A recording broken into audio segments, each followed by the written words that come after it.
नमस्कार, मैं हूं हिमांशु बाजपेयी और आप देख रहे हैं किस्सा गोई दी लल्लन टॉप पर। ये महीना जो है ये कबीर के प्राकट्य का महीना है, संत कबीर की पैदाइश का महीना है। इसलिए आज एक किस्सा संत कबीर का सुनिए कि कबीर जहाँ रहते थे बनारस में अपनी कुटिया में, उनसे थोड़ी ही दूर पर एक घमंडी नौजवान रहता था जिसे अपनी दौलत का, अपने पैसे का, अपने रुतबे का, अपनी शोहरत का बड़ा घमंड था। और उसे इस बात से बड़ी तकलीफ थी कि ये जो मेरे घर से थोड़ी दूर पर एक फकीर रहता है, जुलाहा रहता है, इसे कभी गुस्सा क्यों नहीं आता और ये दुनियावी चीज़ों से इतना दूर कैसे है, इसे किसी बात का कोई मोह क्यों नहीं है और ये हरदम इतना शांत चित्त कैसे रहता है। तो एक दफ़ा ये घमंडी नौजवान अपने घमंड में चला गया कबीर के घर। वहाँ एक चादर रखी हुई थी, इसने वो चादर उठाई और कबीर से जो पास ही में मौजूद थे उनसे पूछा कि भाई इस चादर का क्या दाम है। कबीर ने कहा कि 10 रुपए। अब उस घमंडी नौजवान ने अपनी तलवार से उस चादर के 2 टुकड़े कर दिए और एक टुकड़े को हाथ में लेकर पूछा कि अब इस टुकड़े का क्या दाम है।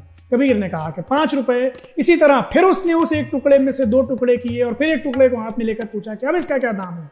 कबीर ने कहा कि 2.5 रुपए। इसी तरह वो लड़का बराबर टुकड़े पर टुकड़ा करता गया उस चादर का और अंत में इस लड़के ने कहा कि अब ये चादर पूरी तरह टुकड़े टुकड़े हो गई, अब ये चादर मुझे नहीं चाहिए, अब ये मेरे किस काम की। कबीर ने बड़ी शांति से मुस्कुराकर उससे कहा कि बेटा अब ये तुम्हारे ही क्या, अब तो ये किसी के काम की नहीं रही। इस पर उस घमंडी लड़के की गैरत थोड़ी जागी और उसने कबीर से कहा कि जुलाहे मुझे बताओ कि तुम्हारा कितना नुकसान हुआ है, मैं तुम्हारा सारा घाटा पूरा कर दूंगा। कबीर फिर मुस्कुराए, कहने लगे हुजूर आपके बस का ये नहीं है कि आप ये घाटा पूरा कर पाएं, आप बस इतनी इनायत करें कि यहाँ से चले जाएं।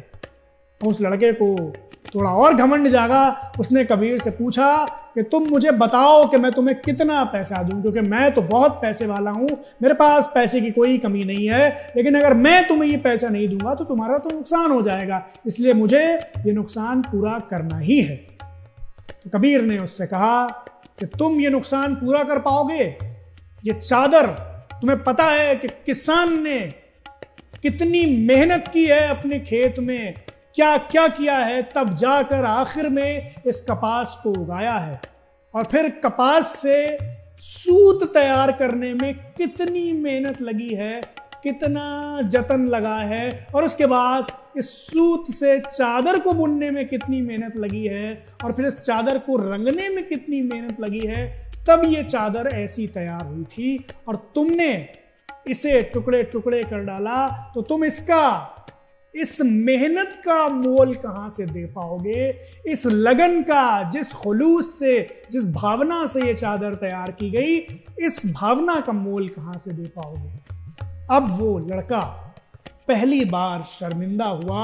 उसने कबीर से माफ़ी मांगी और उसने कबीर से कहा कि आपने आज जो ज्ञान दिया है मुझे पहली बार समझ में ये आया कि कीमत सिर्फ चीज़ों की नहीं होती, कीमत जो भावना की होती है वो तो कोई लगा ही नहीं सकता। इस पर कबीर ने उस लड़के से कहा कि अगर मैं आज तुमसे ये चादर की कीमत ले लेता तो हो सकता है कि इस चादर की कीमत तो मुझे मिल जाती, तुम्हारे शब्दों में कहें तो ये घाटा पूरा हो जाता, मगर आज अगर मैं तुमसे ये कीमत ले लेता तो तुम्हें जो नुकसान होता वो कभी पूरा नहीं हो पाता, क्योंकि तुम्हारा जीवन भी एक चादर ही की तरह है। अगर तुमने अपने अभिमान में इसे टुकड़े टुकड़े कर डाला होता तो ये दोबारा कहाँ से मिलता? चादर तो मैं दूसरी बुन लूंगा, मगर जीवन दोबारा मिलना मुमकिन नहीं है। इसलिए अपने जीवन को, अपने जीवन की चादर को अभिमान से, घमंड से, अहंकार से बचा कर रखना चाहिए।